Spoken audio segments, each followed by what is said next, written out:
So today we're diving into one of my favorite builds to use in the Division 2. I put this build away about, I want to say 2 months ago was the last time I really used it. And the reason why is because I just like playing with different builds. But I decided to take it out of the stash, throw it on, and when I tell you this still is one of the hardest hitting builds in the game for ARs, it really is. And the great thing about it, you do not have to run glass cannon and take that incoming damage. And what's more even impressive is this build hits up to 1 million to the head. Yes, look at that DPS, 13 million. And I tell you guys, this is probably one of the hardest hitting builds out there, and it just works really good still to this day in 12.1. Now, one thing to keep in mind is the numbers that you're seeing right now, they're going to be a little bit higher right here. That's why I did show you the range, because I wanted to show you more realistic numbers of 1 million versus the numbers you're seeing here where I'm hitting up to 2 million, 3 million, and that's because of the buffs from this global event. So let's break down the build. So we are running the Police M4. This has 106,000 damage, 850 RPM, 50 round mag, and we have 15% assault rifle damage, 20% health damage, 10% damage to targets out of cover. Now, I have the talent in sync on there that's going to allow me to gain an additional 30% weapon damage and 30% skill damage while they're both hitting simultaneously. And InSync is amazing, and I think it's one of the best talents out there, whether you're running it in PvE, and you can even run this in PvP. But yeah, that extra 30% damage is unbelievable. Now, the way this is modded, I have an 8x scope giving me 30% headshot damage.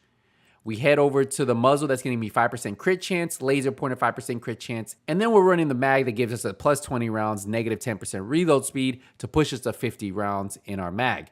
Now, we are running that 8x scope because of the chest piece talent, and we'll show you in just a second. For the secondary, I like running the Scorpio. You can run any secondary you want, but if you can pick up this exotic shotgun, the reason why it's good is it really helps against those tanky bosses. So having that as your backup is amazing. The talents on this are amazing, great for those bosses. But yeah, you can really run anything you want. And since I'm running a gold Police M4, I can run any exotic I want. So I choose to run this shotgun right here, the Scorpio. So for the mask, we're running the Coyote's mask. This gives us that 15% weapon damage. We have 6% crit chance, 11.5 crit damage, and then 12% critical hit damage. Now, why this is really good is because of the talent pack instinct. This works in group or solo play. Now, 0 to 15 meters, I'm going to get 25% critical hit damage, and then 15 to 25 meters, I'm going to get 10% critical hit damage or 10% critical hit chance. Now, 25 meters plus, where the battle usually doesn't happen, it's going to be 25% critical hit chance, which isn't really going to benefit me. So I really want to keep my battles between 0 to 25 meters, and that's where I'm going to gain the most advantage of running this mask. And not only does this work great for solo play, like I said, this works in group play. So those buffs will be active for you and your team. For the chest, I'm running the Fenris chest, which gives me 10% assault rifle damage. We have 15% weapon damage, 4.7 crit chance, 10% crit damage, 12% crit hit damage mod on there. And then we have focus, increase total weapon damage by 5% every second you are aiming while scoped in 8 times or higher. Now this goes up to 50%, that's why it's so good. But you do need to use the scope with 8 times or higher, and that's why we're running that scope on the Police M4, like I told you. Now, a little trick a lot of people don't know is if you hold your left trigger, so the zoom in one that causes you to zoom in, and you hit reload, as long as you stay zoomed in, it will keep that counter going up, or it'll keep the full stack for you. So stay zoomed in, hit the reload button, never letting go of the zoom in button, and you will continue to keep that stack up for a short period of time, or you will continue to growing that stack. That's what I love about it. That's a little trick that I see a lot of people not using. Zooming in, reloading, but holding the trigger down to zoom in, and that allows you to keep the stack going. If we get into the holster, I'm running a Cheska holster that gives me 10% critical hit chance, 15% weapon damage, 12% critical hit damage, and then 6% critical hit chance. A god roll piece, and something all of you guys should strive for on all your builds now, especially with the optimization station. For the knee pads, we're running the Foxpear knee pads. These are named knee pads.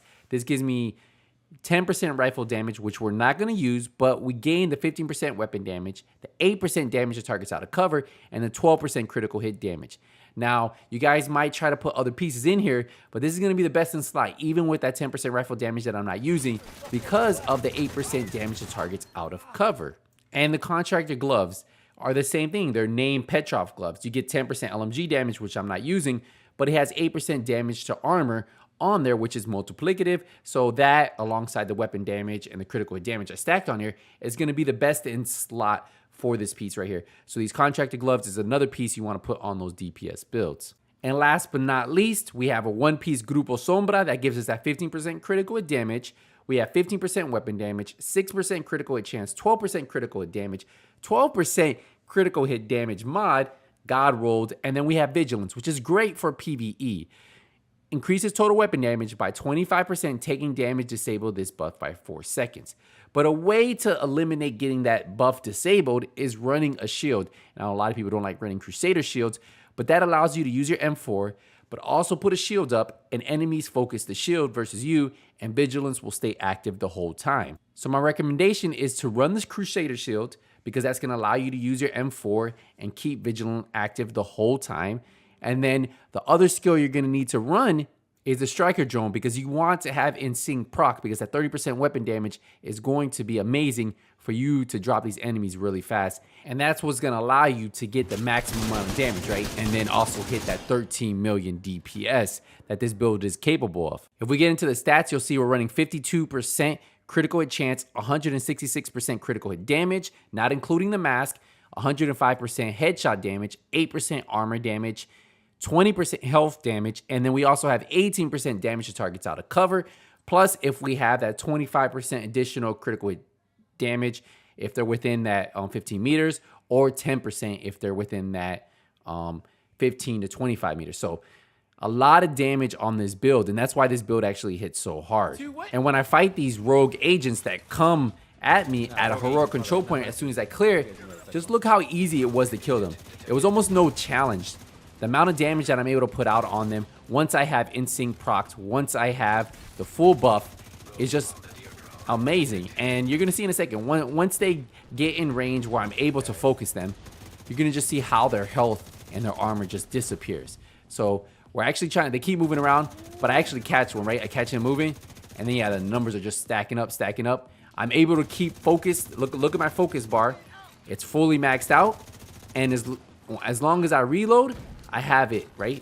As long as you keep reloading while you're holding the trigger down or holding that zoom in button, whether you're on PC, it will always. So on console like me on PlayStation 5, I hold the left trigger down while I'm reloading. Now the shield is there so you can keep Vigilance procced. Just look at Vigilance. Look how it's always procced, right? And that's going to give you that damage, right? So the three things keeping this build moving is not only all the reds, right? It's focused, fully maxed out Vigilance, and In Sync. Having those three talents procced at the same time, along with this build, is what makes the damage really just drop enemies like it's nothing. So if you guys enjoy this build, make sure you guys leave a thumbs up. And as always, I'll see you in the next one. Nothing But Skills is out.